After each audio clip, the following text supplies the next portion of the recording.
afternoon from Cairo, and welcome to the Research Center for Irish Studies at the British University in Egypt, affiliated to the Faculty of Arts and Humanities. This afternoon, our research seminar is titled Ireland's Farthest Shores, an Oceanic Perspective.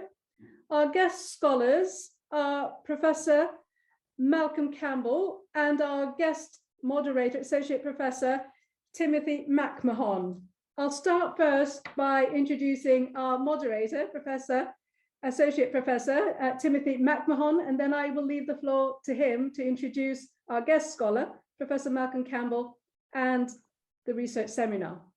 Timothy McMahon is Associate Professor of History at Marquette University, Milwaukee, Wisconsin, USA, and a past president of the American Conference for Irish Studies. Tim received his bachelor degree from Washington and Lee University in Virginia, and he earned his MA and PhD from the University of Wisconsin-Madison in 1994 and 2001, respectively. He's a social historian with a particular interest in the late 19th and 20th centuries. His research focuses on nationalism and national identity, empire, and popular culture, especially popular religion. He's the author of Grand Opportunity, The Gaelic Revival in Irish Society, 1893 to 1910, published in 2008.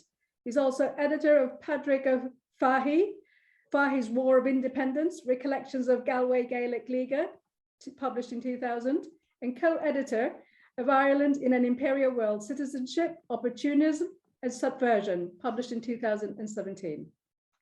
He's also published numerous essays in edited collections, as well as articles and reviews in such journals as the Irish Historical Studies, the Journal of Modern History, Air Ireland, New Hibernia Review, and the Irish Literary Supplement. In 2011, he was the Rev. William Neenan, S.J., Visiting Fellow at Boston College, Ireland, and in 2018, he was a visiting research professor at the Institute of Irish Studies at Queen's University, Belfast. From 2018 to 2021, he was the Way Klingler Fellow in the Humanities and Social Sciences at his home institution, Marquette University. He's currently writing a book with the working title of Irish Partition and the Boundaries of Identity. Tim, I leave the floor to you now. Well, thank you so much, Rania. It's a pleasure to be with you all today. And it's a special pleasure for me to introduce today's speaker, Professor Malcolm Campbell, from the University of Auckland. Professor Campbell is the head of the School of Humanities at the University of Auckland, and he has held a number of posts both there and having been a lecturer in New South Wales at Charles Sturt University in Bathurst, and then a Fulbright postdoctoral fellow at the University of Missouri in Columbia, then a lecturer in history in Auckland, senior lecturer in history in Auckland, and now associate professor and then professor in Auckland. Malcolm has also been a visiting scholar and lecturer at Trinity College Dublin, the University of Washington, the University of Liverpool, visiting scholar in the Humanities Research Center at the Australian National University, and as I say, a Fulbright postdoctoral fellow early in his career at the Australian American Educational Foundation. Malcolm's work touches on Australian history, the Irish in the Antipodes, and comparative international history within the Irish diaspora. It is a genuine privilege to welcome him here today and to talk with him today about Ireland's Farthest Shores, an oceanic perspective. And so I turn it over to Professor Malcolm Campbell. Great. Thanks, Tim, for the kind introduction, and thanks to Rania for the opportunity to speak tonight. So I recently completed a project that's looking at dynamism, I guess, of the Irish in the Pacific world, trying to establish a sense of connectedness right across the Pacific, from its western shores along the Americas to Australia and New Zealand and everywhere in between. And I'd like to talk about that and about some of the ideas from that project on Ireland's Farthest Shores tonight. In his 1969 book, A History of Modern Ireland with a Sketch of Earlier Times, The American historian Giovanni Costigan contrasted British and Irish perspectives on the ocean, writing, "The ocean was valuable to Britain as a vehicle of colonization and conquest, and as the high road to empire. Its control ensured her domination over India. Britain's attitude to the sea was purposeful and commanding, as the fervent words of the popular anthem suggest, rule Britannia, Britannia rule the waves." Costigan went on, "For Ireland, however, the sea has been a means not of dominion, but of subjection, the vehicle not of purposeful colonisation, but of despairing emigration." However, half a century later, many of us would argue for a more nuanced understanding of Ireland's relationship with oceans and seas. Taking as its focus Irish mobility and settlement in the Pacific, I will argue that this vast and distinctive oceanic space was irrevocably shaped by its Irish inheritance at the same time as the oceanic world transformed the lives and the expectations of the women and men from Ireland who landed on its many shores. Rather than a site of despairing emigration, we see ample evidence of many Irish demonstrating purposeful colonisation, energetic integration into new societies, and optimism for their new lives.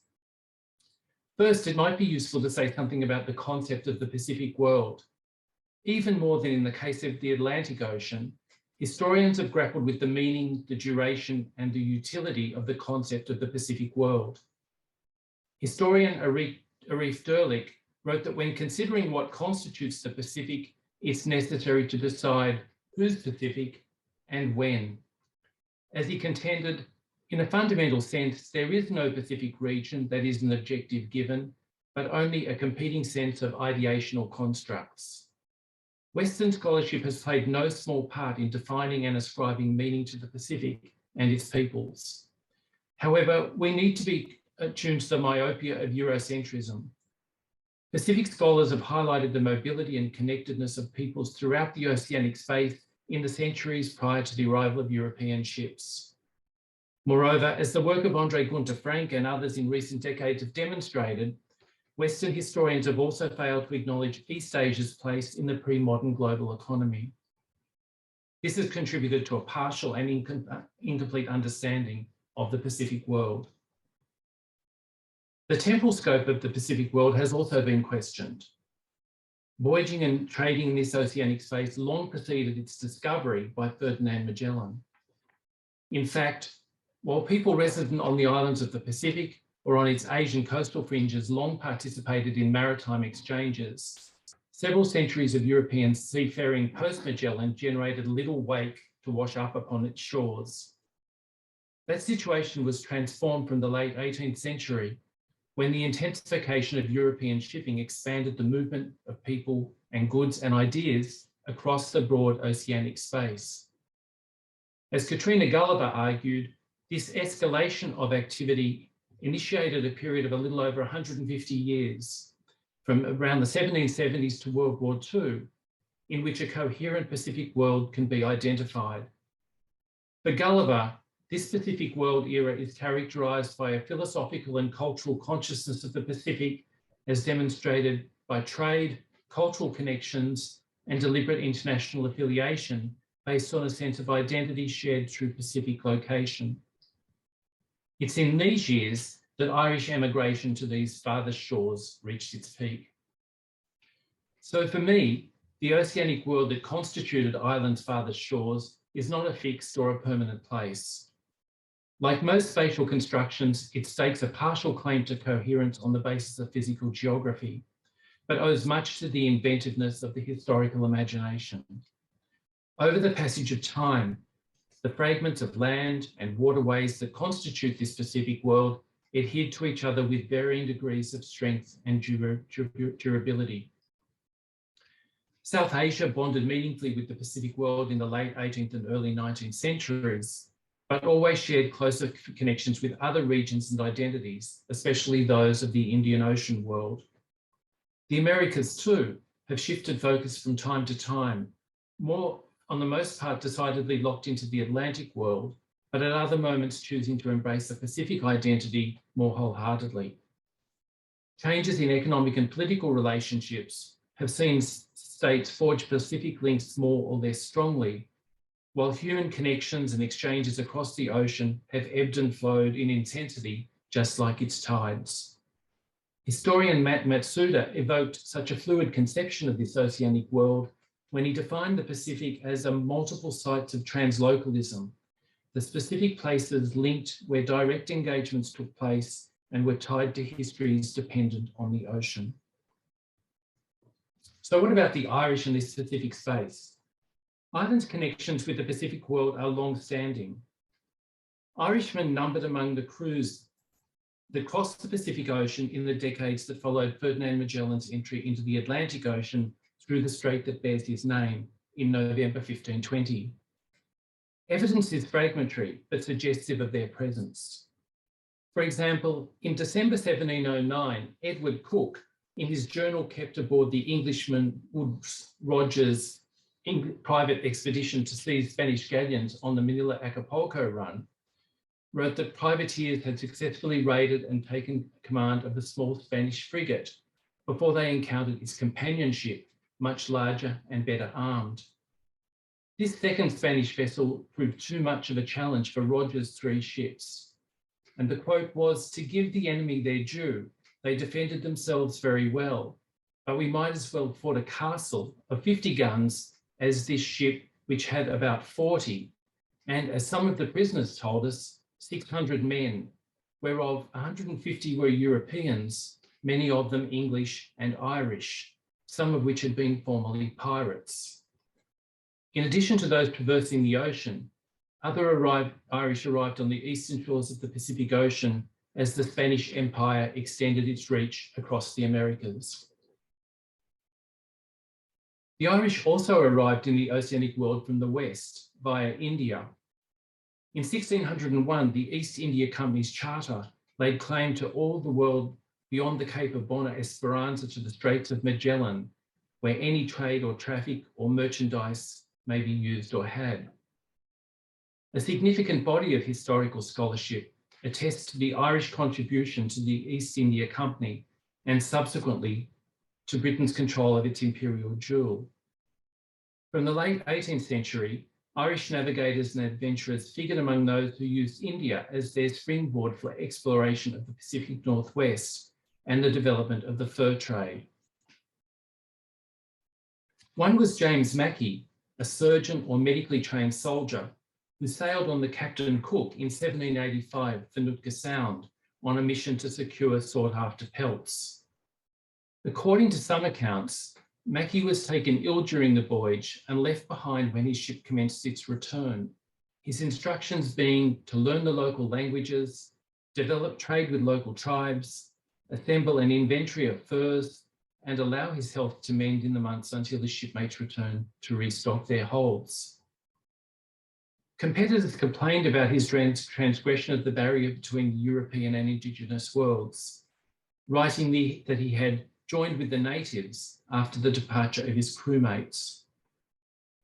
When an Irish-born sea captain, James Hanna, arrived in the Sound on his second voyage in mid-1786, Mackey declined to return across the Pacific to China with him. Quote, he refused, alleging that he had begun to relish dried fish and whale oil, was satisfied with his way of life, and perfectly contented to stay until next year. Mackey's experience prefaced that of a significant number of Irish, mainly men, but at least one woman, abandoned sailors and escaped convicts from Australia who became beachcombers in the Western Pacific. Those Europeans occupied a liminal space between oral and written worlds, and few records capture their lives or experiences in this period of Pacific history. As the eminent Pacific historian Greg Denning reminded us of beachcombers in the Marquesas Islands, for the most part, the stories of these beachcombers cannot be told. There are only the names of the ships they left, perhaps a moment of notoriety when they died, or a moment of usefulness when they organised a trade. The late 18th century witnessed an intensification of the Irish presence in the wider Pacific world. After a series of failed expeditions into the Pacific Ocean, including Captain George Anson's disastrous 1741 foray to destabilise Spanish interests on land and at sea, the circumnavigations of HMS Dolphin under Captains John Byron in 1764 and Samuel Wallis in 1766 opened a new era of British naval activity. Wallis's landing in Tahiti, in particular, proved important in renewing interest in the yet-to-be-discovered Great South Land and precipitated an exponential increase in the number of ships making land on the islands of the Western Pacific. While Irish crew members sailed on all of these voyages, it was the establishment of the British penal colonies in Eastern Australia after 1788 that brought for the first time larger numbers of Irish to the Western Pacific. And I should make brief mention of those who joined Cook, having sailed with the Dutch East India Company, and certainly Cook recruited from Batavia in the East Indies on one of his voyages. And I wanted to make very brief mention too of Irish who arrived among the missionary groups in the Pacific at the end of the 18th century. As is well established, 40,000 convicts were transported from Ireland to Australia, while a further 12,000 Irish men and women were convicted in British courts and exiled to the Antipodean settlement. Still, compared with the Atlantic world, the Pacific remained a backwater for immigrants who left Ireland in the half-century after 1750. Escalating rates of departure for Great Britain and North America far exceeded those smaller outflows to further away destinations across the globe. Yet the Irish were not alone among Europe's people in migrating in greater numbers through the adjacent Atlantic world and avoiding more distant destinations. By 1850, more than 3 centuries after Magellan's westward passage through the Pacific, and nearly a century after Wallis's landing in Tahiti, the Pacific world existed mainly for Europeans in their imaginations. Few people of European birth had ever visited the Pacific, let alone contemplated permanently migrating there. Mid-19th century population data, it's fragmentary and it's incomplete, is indicative of the small size of the European presence around the periphery of the Pacific Ocean and on the islands of its interior. By 1850, the geographic reach of Europeans was wide and Western political influence was on the rise, but the numerical presence of Europeans was remarkably thin.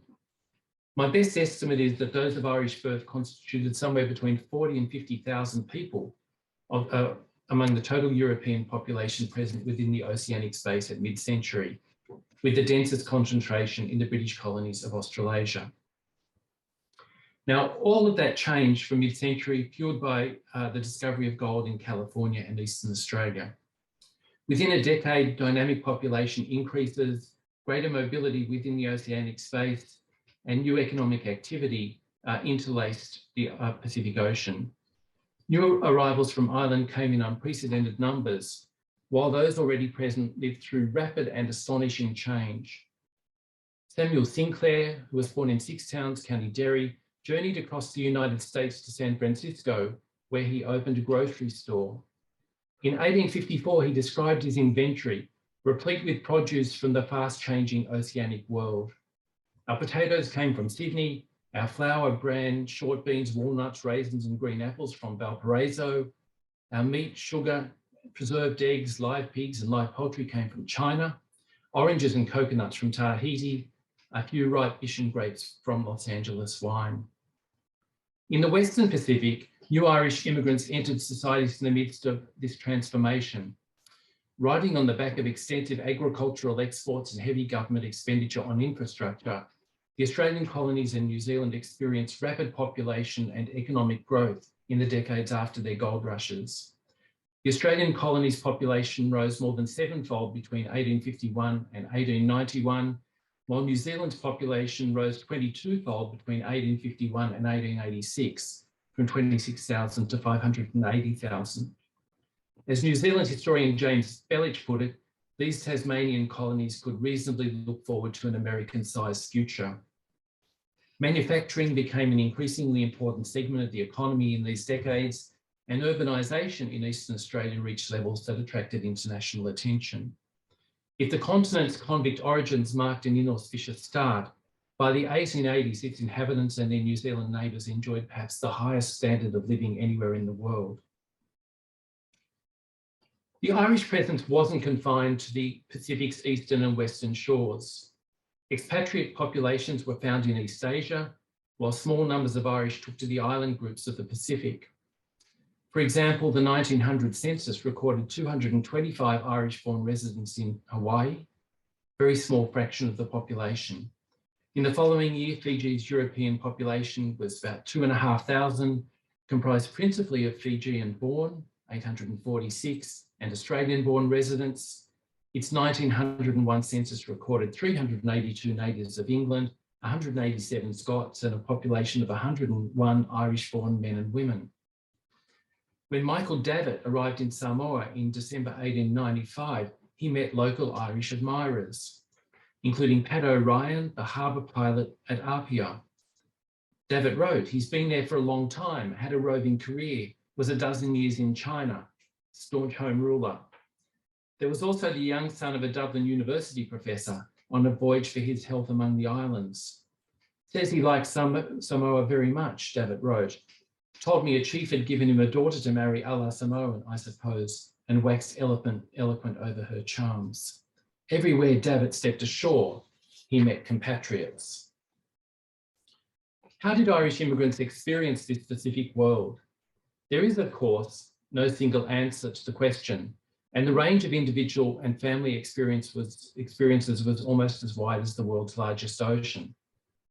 In a 1994 television documentary on the Irish in the United States, the musician and folklorist Mick Maloney spoke of arriving for the very first time on California's Pacific coast and encountering the ocean's edge. "I'll never forget when my toes touched the Pacific, thinking how far away from Ireland I was," he said. "The further from Ireland I go and find Irish people, it's out there I find the restless ones." I've always liked this comment for the way it captures the ambiguity of the oceanic encounter. The place shaped the people and the people shaped the oceanic space.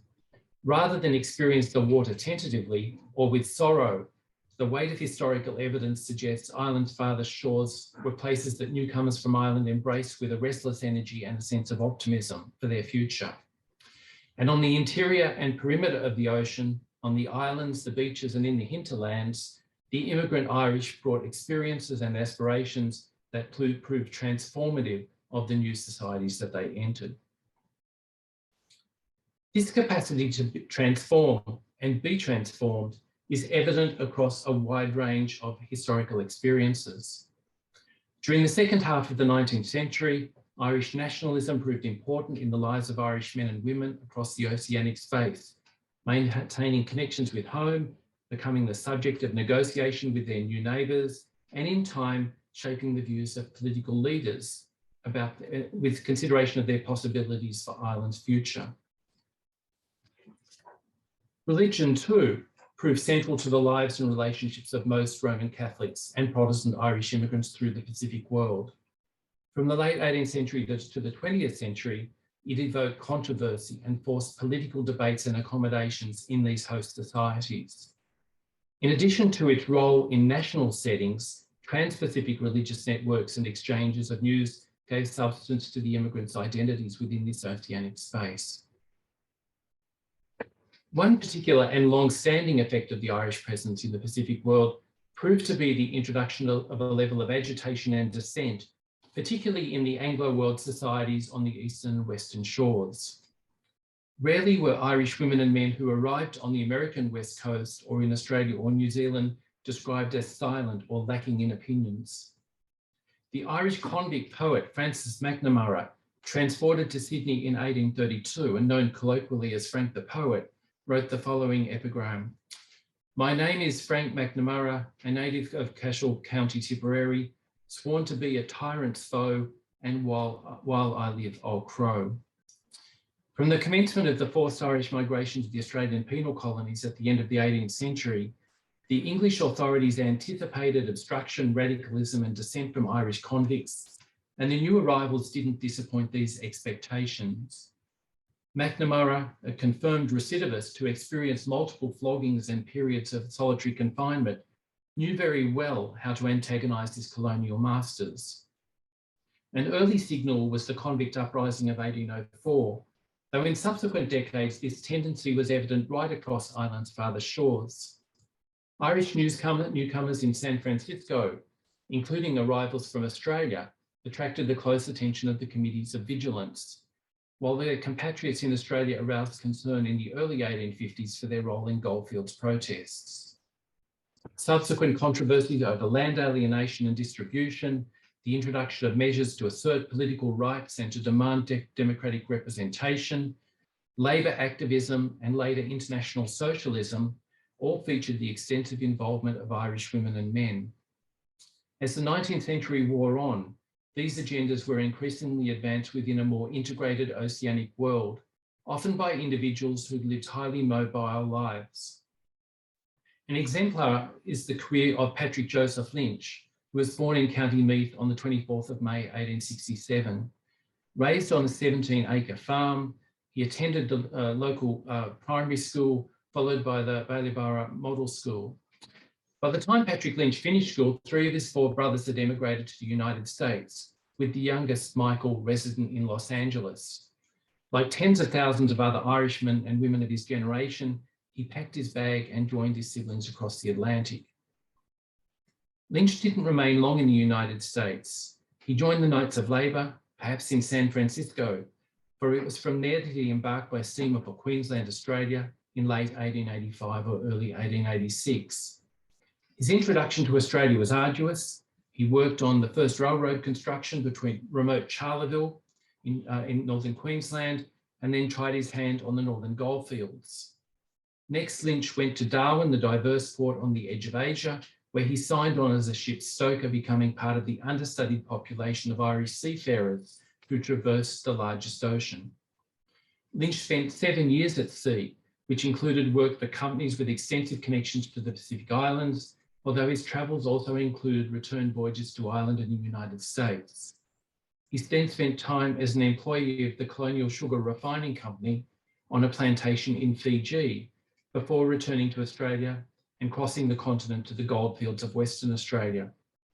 A controversial career in politics followed, during which Lynch metamorphosed from left-wing Labor politician to unflinching pro-conscription campaigner for the Great War and Conservative nationalist member of the Australian Senate. His concern with rights proved to be an enduring one. In 1982, the High Court of Australia allowed the appeal of an Indigenous Australian, Mr. Percy Neal, who'd been sentenced to 2 months in prison for spitting in the face of a white storekeeper on the Yarrabah Aboriginal community in far north Queensland. The magistrate who initially heard the case described Mr. Neal as an aggressive agitator.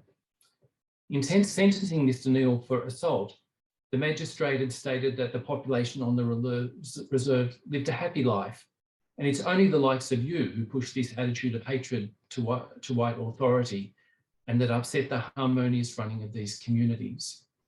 Mr. Neal appealed the severity of his sentence to the Queensland Court of Criminal Appeal, only to have his sentence increased.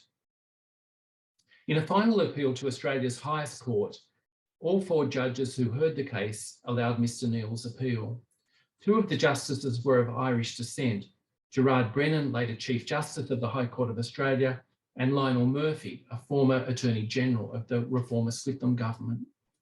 In his judgment, Lionel Murphy, while not condoning the appellant's behaviour, addressed directly the racism that infected the state's legal system. He went on to say in his judgment that Mr. Neal was an agitator or stirrer in the magistrate's view, obviously contributed to his severe penalty. If he's an agitator, he's in good company. Many of the great religious and political figures have been agitators, and human progress owes much to the efforts of these and many who are unknown. That is the reason why agitators are so absolutely necessary, Murphy went on. Without them, in our incomplete state, there would be no advance towards civilization. Mr. Neal is entitled to be an agitator. Lionel Murphy was born in Sydney a century ago in 1922. His father, William, a native of Tipperary, emigrated from Ireland to Tasmania in 1898. Unable to settle down, William had moved briefly to California, before returning across the Pacific to Sydney, where he married Lionel's mother. The couple ran a hotel in Sydney, and Lionel was the fifth of 7 children in a family that prized its Irish heritage, though not its attendant Roman Catholicism. Lionel's father, shattered by the indignitaries of the Great Depression, undertook a journey to Dublin and Moscow that ended in disillusionment with the alternatives he encountered. Lionel Murphy, in his unapologetic affirmation of the rights of the agitator, captured, I think, a key dimension of the Irish experience in the white settler societies of the Pacific world. From the very outset, the Irish in this oceanic space acquired reputations as slightly off-centre, sometimes as a sinister threat or as a bit different temperamentally. To others, they were heroic fools bound to fail. There was, of course, no one Irish response to these diverse characterisations, just as the Irish held no monopoly on being agitators. In fact, some Irish immigrants strove for acceptance and sought above all to conform, while others used the freedom of their position as marginal men and women to agitate for change. So finally, to conclude, I've argued that in a variety of ways, the Irish helped determine the character of this oceanic space, while life on island's farthest shores also transformed the immigrants who travelled there. Distances, landscapes and climatic conditions rendered this place different from home. Of San Francisco in the gold rush years, the American poet Bayard Taylor wrote that under its unique conditions, no man could remain unchanged. All aspects of life were in a state of flux. Society was for a time cast into new forms, or rather deprived of any fixed forms, he wrote. Taylor's observations on the dislocating pace of change held true throughout these transformative years in the wider Pacific world.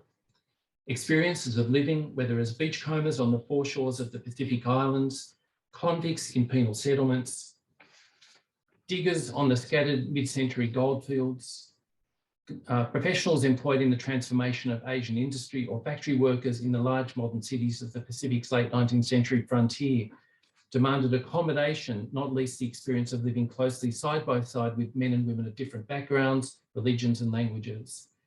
The Pacific world possessed a new and invigorating character that differed from the environment in Ireland, or I would argue from the Atlantic world.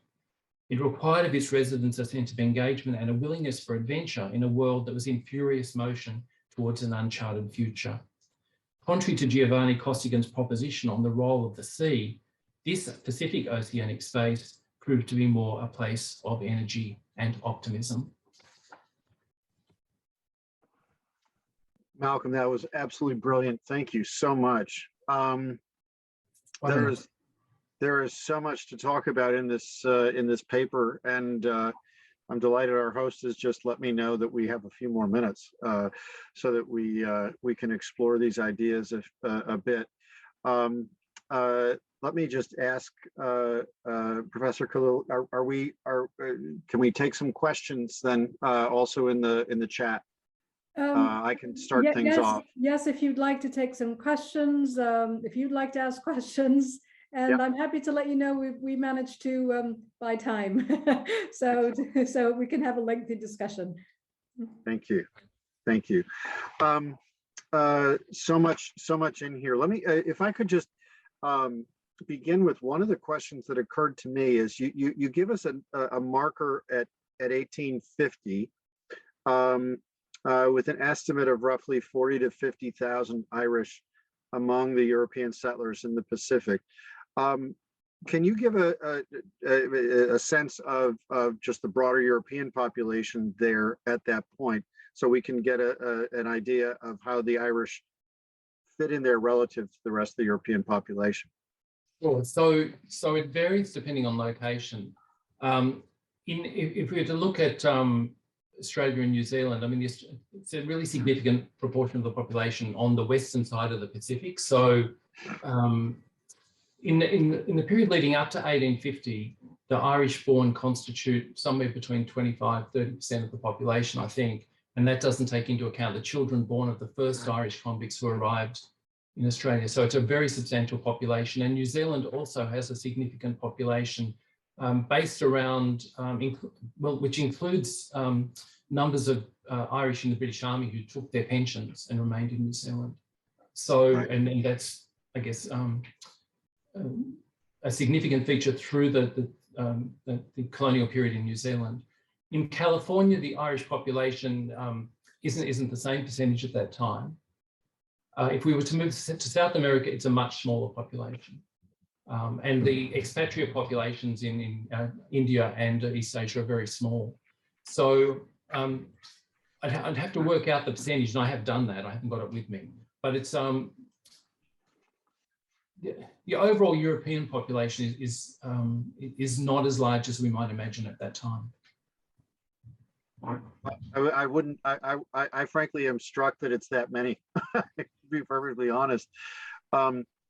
Particularly when you think of the vastness of the space, right? One of the things that struck me as well when you were in the earlier section of the paper, when you were talking about piracy and the interchanges between, say, the Spanish and British fleets, you mentioned the Manila to Acapulco run, which I assume was a Spanish route that was used, right? Were there you know, if one is thinking sort of geographically, were there traditional routes then that crisscrossed the Pacific, both east-west and north-south? Sure. So most of the Pacific voyaging post-Magellan, and certainly up until we get to the end of the 18th century, is fairly focused on the northern Pacific, and it involves the trade between Acapulco and Manila and the transfer of silver from South America to Asia. And there was a fairly northerly route across the Pacific, and it did attract the attention of those who wanted to intercept Spanish ships as they made that voyage.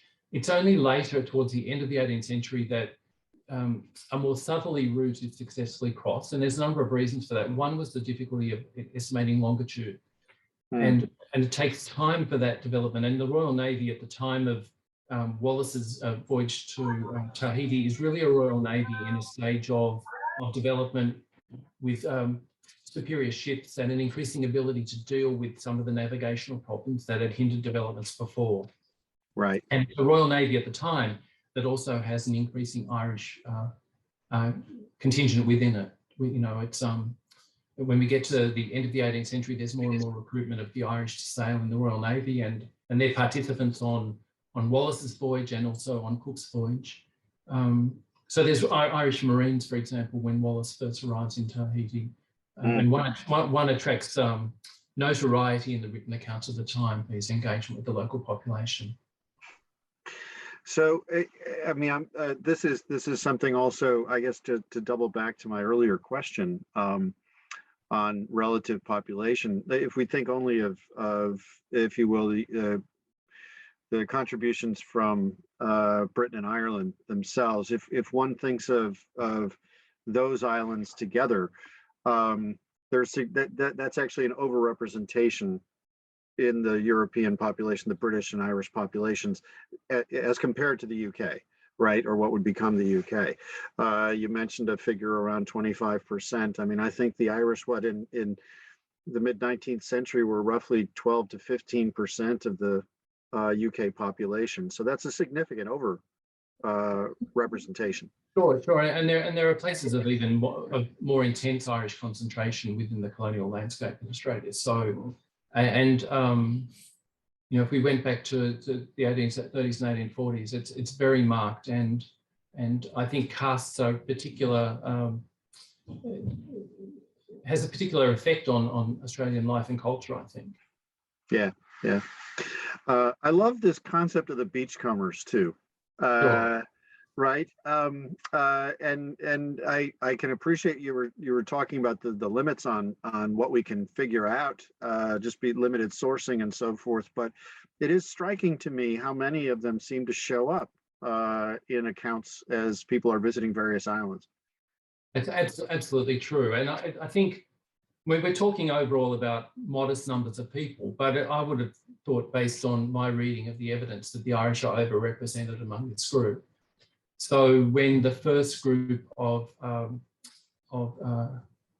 missionaries arrive in Tonga, they encounter a couple of Irish beachcombers straight away, who at least one of whom is an escaped convict, Morgan Bryan, and who they don't like at all. There's a couple of others who, one Englishman and one Irishman, who they're more sympathetic to, because they see them as having linguistic skills and the ability to mediate with the population that they need. Interestingly, Mackie, who I mentioned as going to Nootka Sound, in the early 20th century, there were Hawaiian local historians who published suggesting that rather than return to India, that he actually left the ship and became a beachcomber in the Hawaiian Islands. And there were sort of published articles from, I think, the 1930s, 1940s about this, although there's other evidence that suggests he returned to India and gave an interview about his experience and then just disappeared from the scene entirely. So, I mean, that's both a good example of the mobility and an example of the challenge of the sources, because, you know, there are these competing accounts about what happened to him, and confusion of identity. So was he the person who landed in Hawaii? I think probably not, but someone did. Yeah. And there was this sense of an Irishman there. The Marquesas Islands, very famous case in New Guinea, and also in Fiji, there are people. So when the United States exploring expedition travels around the Pacific and arrive in Fiji, they come across an Irishman. And then there's the famous tattooed Irishman, I think James O'Connell, in the Caroline Islands, who subject to a shipwreck a bit later in the century, and then returns to the United States and becomes a sort of a sideshow character based on the tattoos that he'd acquired during his time in the islands. Amazing, amazing. He left an embellished written account. I mean, and that's one of the rare, it is embellished, but that's one of the rare written accounts by one of the beachcombers, I think. Right, right. One final point I want to probe a little bit, and that is you mentioned Davitt, and of course we as a historian, Davitt's many travels and the fact that he left so many written records make him captivating and a great source. And he's part of, you know, that generation of late 1800s, early 1900s politicians who, well, he's also working as a journalist, of course, but the politicians who travel to the Irish diaspora. You know, one thinks of people like, well, the Redmond brothers, John and William Redmond, or John Dillon. And they're out raising funds. They're meeting with settlers, and they used to make almost like a circuit. They would go down to Australia. They would go then to the United States, right? I mean, these would be world tours in many ways, connecting an Irish world, right? Yeah, that's absolutely true. So those three different delegations, the Redmond brothers, the John Dillon visit, and also Davitt, all took a similar path of travelling around Australia and New Zealand and then crossing the Pacific. For Redmond, I'm not aware of records of his passage across the Pacific before he got to San Francisco. For the Dillon visit, there is some record, not by Dillon himself, but by people travelling with him about their experience in the islands. And Davitt leaves them at the most detailed account in notebooks that he took, which are Trinity College. He published a book about his travel in Australia and New Zealand. And there's a really rich photographic collection, which is also at Trinity College, of Davitt's own photographs. So Davitt was an early user of a Kodak camera. And it's a remarkable collection. And he has photographs from Samoa that you can link up with his description of his visits there, visiting the tourist attractions and the pictures that he took. And they do follow this route. And it's, I mean, Davitt was interesting because he's very interested, say, when he gets to Samoa, about questions of imperialism and the competition between the Germans and the America and England over Samoa, and the way in which, you know, he thinks that having three post offices and three governments fighting for control over the islands is not good. And he maintains a long interest afterwards. So when he returns to Britain, he continues to show an interest in the impact of imperialism after that trip. So I think their circuits are very interesting. And one of the things that more could be done to do, I think, in terms of future study, is the way to try and trace more explicitly the ways in which those worldwide tours influence their views on Ireland's future. So, and that's not to say that hasn't been done to some extent, but I think there is scope for further study about the ways in which they're thinking about economy, about political arrangements and nation, influenced by those very long tours through quite different political contexts. I mean, if you're comparing their experience in Australia and New Zealand and the crossing and the vast vista from San Francisco to New York, they're encountering tremendous differences in terms of outlook, in terms of economy. And I think they were all very much influenced by that exposure outside of Ireland. Right, right. I'm struck, for example, too, some of my own work on the interconnectedness of Ireland in an imperial world being like both of the Redmond brothers actually married Irish Australian women, right? And Willie Redmond, having actually left us a book through the New Commonwealth, and just to your very point about the kinds of ways that these visits shaped their views of what might be possible for Ireland. I mean, that book and the newspaper accounts on which it was based, it's replete with, we're on the edge of home rule here, and look what can happen when there's self-government granted. I'm struck too that he, in particular, makes reference to one of the other themes that you highlighted, and that's mission work and the founding of churches. And both the Redmonds had been educated in Jesuit schools back in Ireland, and he actually meets one of their former teachers out in Australia just before he dies. So, I mean, this is something that's very much a part of their experience, I think, is seeing parallels both to what they know from home, but also what's possible for Ireland if Ireland is given some sort of self-government. Yeah. And I think they're really good examples. I think in previous work, I think my approach had been a more comparative one. And what I was conscious of in that was, and I think that has a lot of value, but I think the sense of dynamic connection is more difficult to capture. And so I guess thinking my more recent work has tried to capture more explicitly that sense of mobility, which was such a feature in terms of politics, in terms of nationalism, in terms of the exchange of religious ideas across the Pacific, which are all really pronounced at that time. So yeah, it's been challenging, but I've enjoyed doing that. One of the interesting things, if I can say this about the David visit, is the way in which his observation are, I think, underexplored by Australian historians. So David visits the sugar plantations in North Queensland where indentured labour is used, and talks to labourers and keeps quite detailed records about all sorts of things like payment and living conditions and so on, because he's very, very motivated by, as you know, by questions of labour. And so I think there's a sort of a rich opportunity for Australian historians to go back and look at that as a source for the 19th century Australian labour history that I think hasn't probably been done enough. He also, my recollection too, he seems to record, as a veteran himself of prison cells, right? He also does sort of comparisons in the way that prisoners are treated as across as many travels as well too. Yeah. So that's right. I mean, my recollection of the record of his stop in the Hawaiian Islands was a visit to a leper station, a visit to a prison, and a recording of all of the newspapers that were published.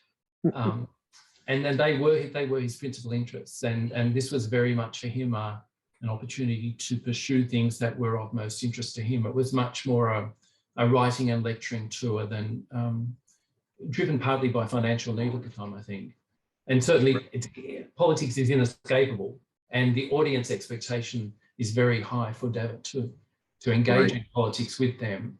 But for him, expanding his knowledge on those whole range of topics that were important to him was central to the mission. You mentioned earlier, I mean, his many writings and notebooks, which are in Trinity, in Dublin. There's the lovely museum out at his birthplace in Strade, in County Mayo, has some of the material culture things that he collected on his travels too, on display. And I mean, they don't have everything out, but what is available to see to the public is quite interesting. Things that he thought to collect, right, and that he brought back, and that the family then has made available to the public. It would be an interesting exercise to go to the notebooks and then see what he held in hand.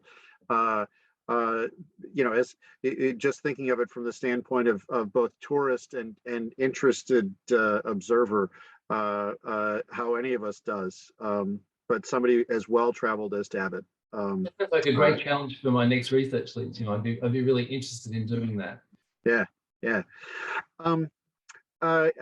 Let me ask you, if I could, if people wanted to pursue some of these questions, what might be some of the books that they would look at, especially say an early career researcher or just interested student? What kinds of works might they look at? So I should do a little bit of self-promotion and say this is from a new book that I've got out that's published by the University of Wisconsin Press. It's an interesting collection, I think, of material from around the Pacific. So there's some really interesting work. I found, say, historian James Bellich's work on the Anglo world as being very helpful for me in terms of thinking about the wider context of the Pacific. And so Bellich, who was once a colleague of mine at Auckland, and he's a very good historian, of course, sees a place for understanding the Pacific as a hinterland, and that's a really helpful way, and also challenges assumptions that I had about the centrality of the gold rush. And I'm not, by saying that, meaning that the gold rushes are not important, but he does force us to challenge the assumption that certainly operated in my early studies of Australian history, which is gold is discovered and wealth, national growth and wealth is generated automatically. And he makes us think much more broadly about the global context of that. So I think that's a really influential work. For me, the other thing I think is really important in terms of thinking about the Pacific world is scholarship on the Atlantic and Indian Ocean worlds. And I would encourage anyone who's interested in thinking about the Pacific to read. And the Atlantic is a vast amount of material, so there's a limit to what you can do. But to try and think about those wider contexts as well. Great, yeah. Well, and especially I'm thinking too, with our audience in Cairo, the critical importance because of the British imperial networking, particularly once the canal is opened. But Egypt is an important transitory area for people who are heading to the Indian and Pacific Oceans. So some of these people would have had their starting point in Ireland and would have crossed through Egypt en route to the Pacific. Yeah, absolutely right to emphasize the imperial context of so much of this. One of the great pleasures for me in the project was to read, again it was in Trinity College, accounts of Irish in the East India Company. Their travel to India, their experience. What it evoked for me was the enormous sense of distance, particularly in the 18th century for people, and their connections with home. Some very moving letters about the sense of isolation that people felt. And that is occurring within a wide imperial context. So I would absolutely endorse that there is a real global story to be told about those connections and the mobility of people who venture between the Cape Colony and Australia and New Zealand and India and Europe itself. It's a very integrated story, I think. Yes, absolutely, absolutely. Well, I think we're probably getting close to time, and let me just summarize, if I might, quickly, and then turn it back over to our host. Um, we have really been privileged to hear Professor Malcolm Campbell's paper, Ireland's Farthest Shore, an Oceanic Perspective. And if there is a key theme, I think, to come out of this, it's really the dynamism, and in fact that challenging the view of Giovanni Costigan, that there was in many ways an optimism. There was a prospect of people shaping space as well as space shaping people. And that what Professor Campbell has done for us today is to take us from relatively small numbers of people engaged in trade, exploration, piracy, and beachcombing, through larger numbers of people who settle permanently, whether coming out initially as prisoners or as free settlers, and building networks across the Pacific, the Western Pacific, right through to the Eastern Pacific, and in the other direction, east to west. That this is a world of movement. It's a world of networking, and underappreciated in many ways in Irish studies because of the traditional Eurocentrism of our work. And the more that we gain an appreciation for not just regions, but interconnectedness across regions, I think the more and better able we'll be able to understand the experience of the Irish, and indeed the people they encountered all over the world. So thank you so much today for being with us, Professor Campbell, and for this very rich talk.